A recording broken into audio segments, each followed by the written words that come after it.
Growing up in Beaumont, Texas, identical twin Dondre Johnson can put a smile on anyone's face with his contagious charm. My brother Dondre, fun-loving, well, he's just like me.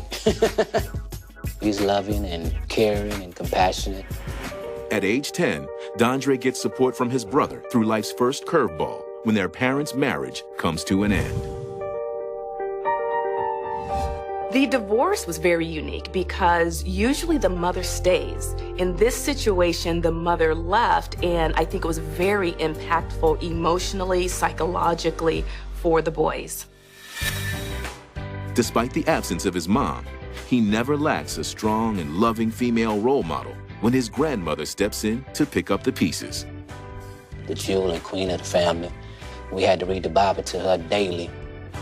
And as their scriptural education continues every Sunday in church, the twins thrive. My grandmother encouraged us a lot to go to church faithfully. We played the drums in church. She encouraged us to be a part of the youth ministry. Church is where many African Americans develop socially, they develop spiritually, and the boys got a lot of their self-esteem, their self-worth from being connected so intricately to the church. After high school, the brothers leave their hometown behind to live the city life in Fort Worth, where Dondre fulfills his dream of becoming a minister in the Baptist church. Doing everything from weddings, funerals, and church on Sundays, he takes the neighborhood by storm.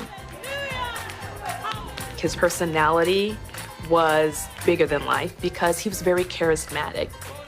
He was out there in the community giving and doing things, and was always willing to lend a helping hand and willing to help serve. Not long after settling into their new neighborhood, the precocious minister and his brother find work in the soulful world of undertaking. Derek and Dondre started working for the famous funeral director here in Fort Worth, and was known for putting on just the most elaborate and just the best funeral services. To them, undertaking didn't have to be dark. It could actually be a celebration. They had dancing and singing pallbearers, and they did things that were very unique that included hip-hop music during a funeral. They were almost tailor-made for working in the funeral business, and they became very popular to the point where people who are wanting funerals would start asking for the twins. Between work and preaching, Dondre's chillingly passionate voice and magnetic presence makes him one of the most eligible bachelors around. Dondre was a bit of the latest man, He was popular. The women really, really were drawn to him, not just because he was in the pulpit and he was able to preach, but there was a charismatic part to him that they really loved. Can I get another amen? Although love sweeps him off the market at age 21 when he marries a girl from his church. But honoring marriage vows isn't as easy as he thinks. At that point in Dondre's life, settling down was not the best thing for him. After nearly a decade of marriage, Dondre has 9 kids, but only 3 from his wife. With no end to his infidelity in sight, his wife divorces him. It appears that Dondre was suffering from the abandonment of his mother, so he was looking for nurturing in all of these relationships. But unfortunately, as a minister, this worked against him. Over the next 3 years, Dondre mends his guilty heart by throwing himself into preaching and the arms of numerous ladies. When Dondre became single again, women was coming up to him after woodwork. But only one stands out in the crowd when 29-year-old beauty Rachel Jelani Hardy moves into the neighborhood and walks into Dondre's church one Sunday morning dressed to kill. When Dondre first saw Rachel, he was captivated because Rachel was very beautiful. She carried herself not only with power, but there was something about the way she presented herself, how she dressed, her hair, her nails. Rachel had style, she had class, She had up about herself. Rachel was a single mom. She was getting her career started. She had a tax preparation business. Time stands still, and after the service, Dondre makes his move. Pastors in the community are many gods. She loved the status and the power that Dondre has. He was sprung. They fell head over heels for each other. They was inseparable once they met. After several months of dating, the two elope in Vegas on Valentine's Day. For the first time in his life, he was willing to commit to one woman, and he was willing to do anything for her. I saw Dondre happy, and that's all I wanted the best for my brother. But there's no time for a honeymoon when a wrench is thrown into the newlyweds' livelihood. Dondre and Derek's employer at the mortuary passes away, and his business empire dies with him. And so it was a great business opportunity, especially if you have the twins, because they were so popular at the old funeral home. The demand for her husband and his brother sets off a light bulb for the aspiring businesswoman. I have an idea. Rachel knew that she had almost a gold mine in Dondre. You'd be great. She had dreams to open her own business, and Dondre, he had the goods to sell. But their recipe for success isn't complete until Dondre's twin brother agrees to join the act. Dondre and Derek were famous in Fort Worth for having done funerals for years and years. We had a community following, because when you're twins, it's a good marketing tool. It's just not one, it's two. To our success. As Dondre takes the stage to carry on his over-the-top funeral trend, Rachel takes her place behind the curtain as the sole owner and operator of the Johnson Family Mortuary. Rachel, well, she always considered herself the boss, the capital B-O-S-S. Rachel consults the show. I mean, this was her business. On all the paperwork, all the bank accounts, Rachel was the only one authorized to sign checks. And she specifically told her employees, you're not allowed to do these things. Who told you to put those flowers in that room? Before long, what starts out as a family business quickly expands. They had the receptionist, they had the person that would pick up the bodies from the morgue, they would have the persons that would help transportation. As their business grows over the next 6 months, so does Rachel's appetite for luxury. Rachel had a high spending habit, and she loved big things. Nice cars, jewelry, clothes, hair, red bottom shoes, purses. She loved all the nice things. It made Dondre happy because he can get Rachel what she wanted. Dondre subscribed to the idea of happy wife, happy life, and so he would do anything to ensure that his wife was happy. I have some news to share with you. The following year, the couple finds out they're pregnant, prompting Dondre to lay down a rule of his own. Rachel Harler was at work while she was pregnant, and Dre tried to keep her away because, you know, you're like, I don't want my baby inhaling no fumes or no formaldehyde or nothing like that. Just a few months before their baby is born, Dondre does his best to keep pulling in customers to support his wife's expensive taste. But business isn't his forte, and the well starts to dry up. Despite the money problems, that didn't slow down Rachel's spending. Bodies are coming in, but there's no means to send them out. None of the local crematoriums would provide crematory services without cash up front. So you have these bodies that need to be cremated or refrigerated. You have the business where only one person can write the checks, and that's Rachel. With no refrigerator to store the corpses in, Dondre hits a dead end. They put them in the back garage. There's a little garage bay, and they put the bodies back there on a hospital gurney. Some of them were still in the containers from the morgue. But when he tells his wife about the growing problem at the mortuary, she comes up with a temporary solution to keep money in the bank. Hey. Hey, babe. They'll continue with the lavish funerals, but none would be the wiser if the cremations are put on hold. None of the crematoriums are taking any more of these bodies.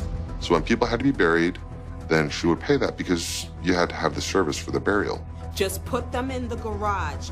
It'll be fine. Trust me. It seemed like that. Rachel was just saying, we can just wait a couple days before we cremate these bodies. They were taking the bodies, they were stacking them in the back, and we're gonna come back and handle this a little bit later, but we need the money now. Days turn to months, and the financial crisis is overshadowed by a happy distraction when Rachel gives birth to a healthy baby boy. She stays home with the newborn and trusts that Dondre will keep things at work going until she returns. So she didn't know what was happening with the business anymore. She didn't know what money was coming in, what bills needed to be paid. She just really wasn't inside the funeral home, so she wouldn't know. In Dondre's mind, he's stuck in between a rock and a hard place. And so he's prideful and he's having a hard time admitting that he can't be the man that he thought that she would desire.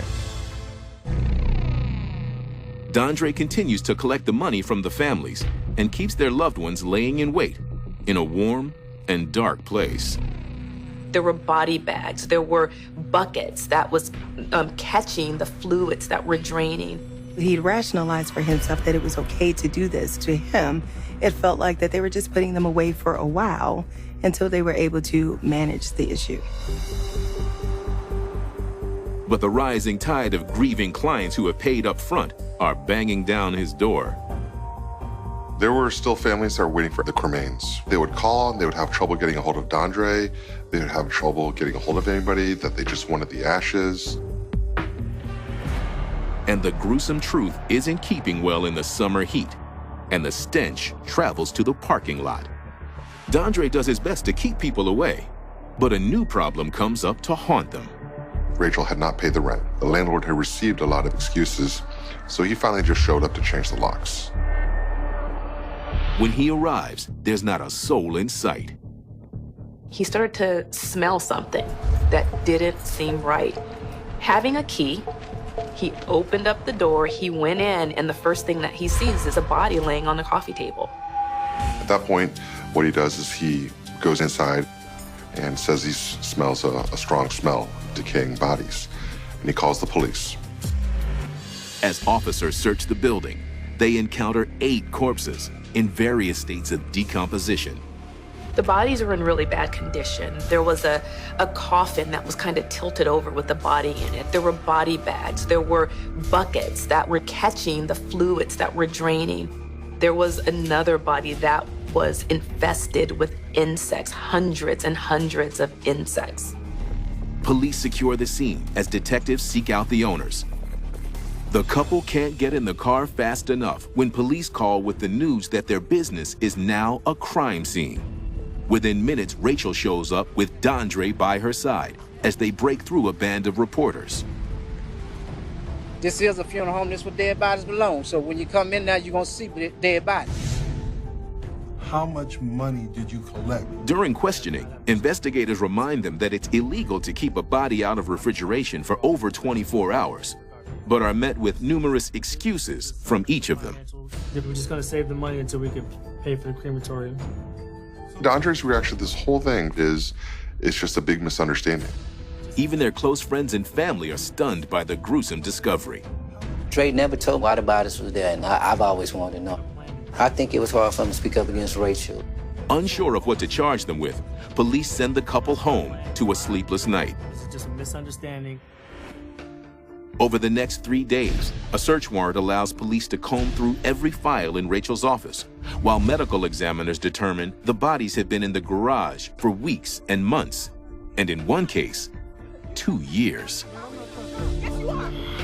After interviewing 8 grieving families, they figure out that customers have paid thousands of dollars for cremations that aren't happening. And you never received any type. They were interviewing these families who were waiting to know if their loved one was being taken care of. It was hard seeing the families upset, mad about the business and stuff not being carried out, because more than anything, half of those families was our personal friends, church members. With multiple charges of abuse of corpse and theft, an arrest team charges the pair's house. They go to Dondre and Rachel's home, and they arrest Rachel outside in the driveway. I didn't do anything! While his wife is handcuffed, Dondre watches in panic and quickly makes a move. Dondre runs out the back, he jumps fences, and he tries to get away. So Dondre just assumed that his wife would handle this because she's always taking care of them. She came up with the plan, she developed the business, so he just figured that she could handle this. And he panicked and he ran. Leaving police in the dust, he hides out at a friend's house for the night, where he sees his own face plastered on the news as a wanted man followed by footage of his wife's arrest. The next day, consumed with guilt, Dondre turns himself in. I was always afraid for my brother, you know, when everything went down. Just wish it would never happen. Under questioning, Dondre mans up and takes the blame off of Rachel by explaining that he's the one responsible because his wife is busy with the newborn.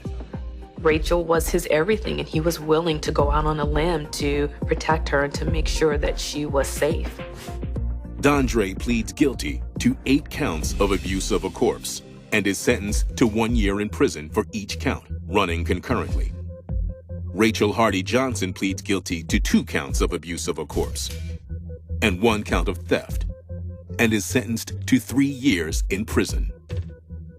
He did make a statement to the families apologizing for what happened and how he has regrets about so many things he could have done differently that he didn't do. And it was absolutely sincere and heartfelt. Dondre lost everything the day that he was convicted. Everything. When I say everything, everything. Spending time with the kids, you know, watching them grow up these few years, doing what he loved to do. Rachel fulfilled the needs of Dondre emotionally, maybe psychologically, spiritually. There was a connection, and he was probably willing to do almost anything to maintain that. It appeared that Dondre thought that he was doing the right thing for the woman that he loves. He was worth it. All the trouble that he went through, it was worth it because he loved her so. Dondre and Rachel are still together today, and he said even when they get out, they're still gonna be together, and they're gonna do ministry together.